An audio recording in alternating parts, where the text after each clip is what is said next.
बाबा के दुआरे वा चंदन एक पेड़वा, वही तारे ठाड़ी मैया के लवाना। वही तारा ठाड़ी मैया के लवाना। बाबा के दुआरे वा चंदन एक पेड़वा, वही तारा ठाड़ी मैया के लवाना।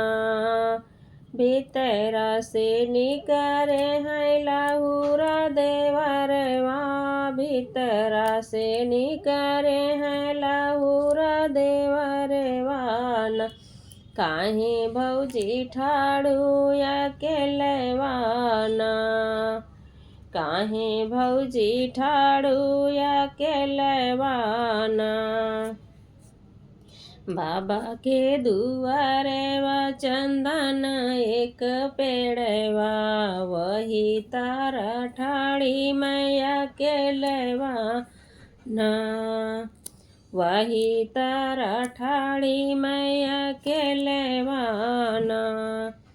काहे का मोरी भौजी उमिल धुमिल बाटू, काहे का मोरी भौजी उमिल धुमिल बाटू। काहे तोहरा मनवा मलिनवाना, काहे का मोरी भौजी उमिल धुमिल बाटू। काहे तोहरा मनवा मलिनवाना। पाने बिना मोरे देवरू मिल धुमिल बाटी, पिया बिना मनवा मलिनाना। पिया बिना मनवा मलिनैना। जातिउ ना मोरी भौजी ढोली ढोली पानेवा, खातिउ ना मोरी भौजी ढोली ढोली पानेवा। आई के सोआई हमारी बगलिया, आई के सोतेउ ना हमारी बगलिया ना। बाबा के दुआरे वा चंदन एक पेड़वा, वही तार ठाड़िया के लवाना। आगिया लगौबै तोरे ढोली पाना देवरू, बजर पारई तोहरी से जरियाना। आगिया लगौबै देवरू ढोली ढोली पानामा, बज्र पारई तोरी से जरियाना। हमारे बापैया जी के चार बैलवा, हमारे बापैया जी के चार बैलवा। तोरे जैसन लागई चारवा हवाना, तोरे जैसे लागई चारवा हवाना। राम जैसन है देवरू हमारा सजनवा, ओनाही में बसाई मोर परनवाना। रामा जैसे आहे देवरू हमारा सजनवा, ओनाही में बसाई मोर परनवाना। इतनी बचन सुनी चोट का देवरवा, इतनी बचन सुनी लहुरा देवरवा। चले गए भैया के महलियाना, चले गए भैया के महलियाना। एक गोड़े धैले देवरू बाबू के वो सरवा, दूसर गोड़े धैले आंगनवाना, दूसर गोड़े धैले आंगनवाना। कैसे के बाटी भैया हमारी रनिया माँ, कैसे का बाटी भैया तोहरी भौजैया, कैसे बाटे ससुरे के लोगवाना, कैसे बाटे ससुरा के लोगवाना। ससुरे के लोग भैया ठीक ठाक बाटे, ससुरे के लोग भैया ठीक ही बाटे, तोरे धाना कहीं चरवाहवाना, तोरी धाना कहीं चरवाहवाना। एतनी बचन सुनैयो ने कई भैया, ठन गई कहीं हम जाबैना, ठन गई कहीं हम जाबैना।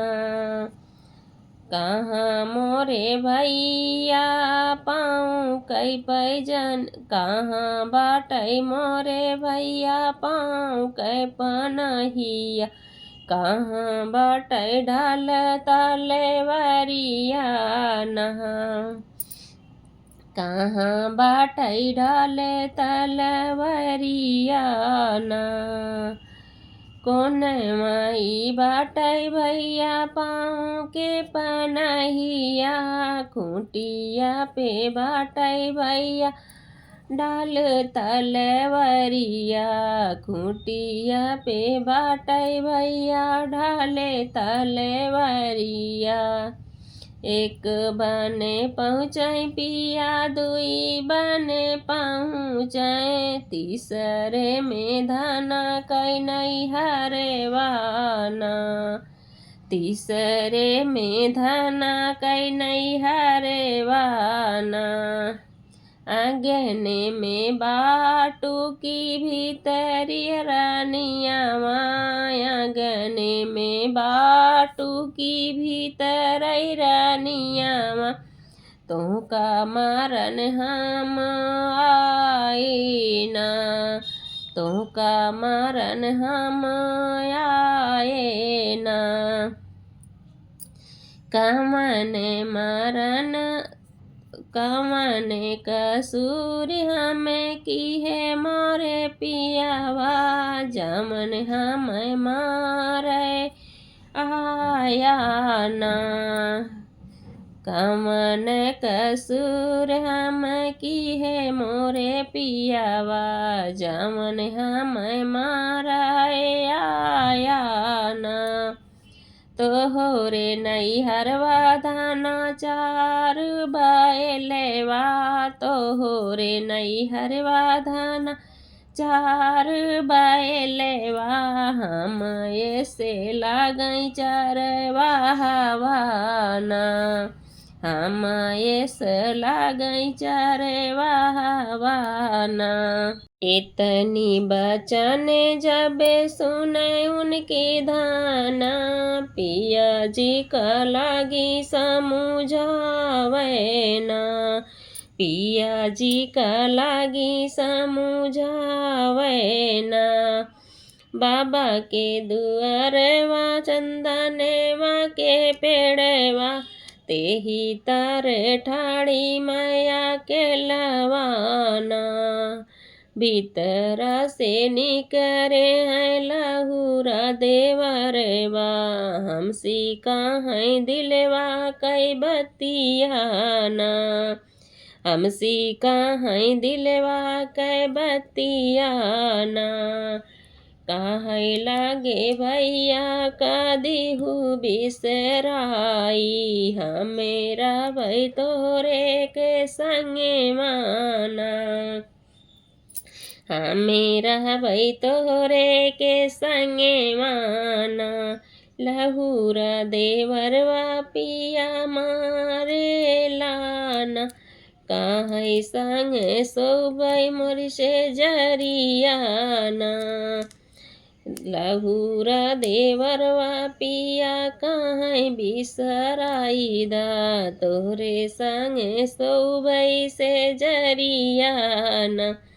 इतना जवाब उनका दे मोरे पियावा, इतना जवाब उनका दे में मोरे पियावा, काहे उनका हम चरवाहवाना, काहे उनका हम चरवाहवाना। इतनी बचन सुनी, इतनी बचन जब सुन ले हैं पियावा, चले हैं अपनी महलियाना, चले हैं अपनी महलियाना। मारी डौबैया हम अपन भयवा, भौजी पे डालै नजरियाना, मारी डौबैया हम अपन भयवा, भौजी पे डालै नजरियाना। हाथे जोड़ी ठाड़े भाई उनके रानिया, सुन स्वामी अरज हमारी ना, सुन स्वामी हमारी अरजियाना। हमरे मरे से स्वामी दूसरे आई हैं, हमरे मरे से स्वामी दूसरे आई हैं, फिर नहीं मिलिहाई भैवाना, दूसर नहीं मिलिहाई भैवाना। माफो कैदा मोरे स्वामी ओने कई गलतिया, वो तो तोरी दाहिने बगलियाना, माफो कैदा मोरे स्वामी ओने कई गलतिया, वो तो तोरी दाहिनी बगलियाना। बिछुड़ जई है मोरे स्वामी दुनो जने कई जोड़वा, हम ही पापी कहाई बना, बिछुड़ जई है मोरे स्वामी दुनो जनक जोड़वा, हम ही ने पापी कहाई बना, हम ही पापी कहाई बना। बाबा के दुआरे वा चंदन एक पेड़वा, बाबा के दुआरे वा चंदन एक पेड़वा, वही तारे ठाड़ी मैं अकेलेवाना, वही तारा ठाड़ी मैं अकेलावाना। धन्यवाद आप सभी को। श्रावण कजरी गीत सुनिएगा और जैसा भी लगा होगा कमेंट बॉक्स में ज़रूर बताना, और वीडियो को फुल आवाज़ सुनेंगे तभी अच्छा लगता है कि इस गाने के साथ क्या हुआ है देवर और भाभी के बीच में, और भाई किस बात के लिए मारने जाते हैं। तो आप लोग पूरा सुनेंगे तभी गाने का आनंद आएगा, और वीडियो को लाइक शेयर सब्सक्राइब फुल वॉच करना। धन्यवाद। हर हर महादेव। सावन का महीना है, आनंद लीजिए। प्रभु भोलेनाथ का दिन आ गया है। हर हर महादेव, हर हर महादेव। आप सभी को बहुत बहुत धन्यवाद।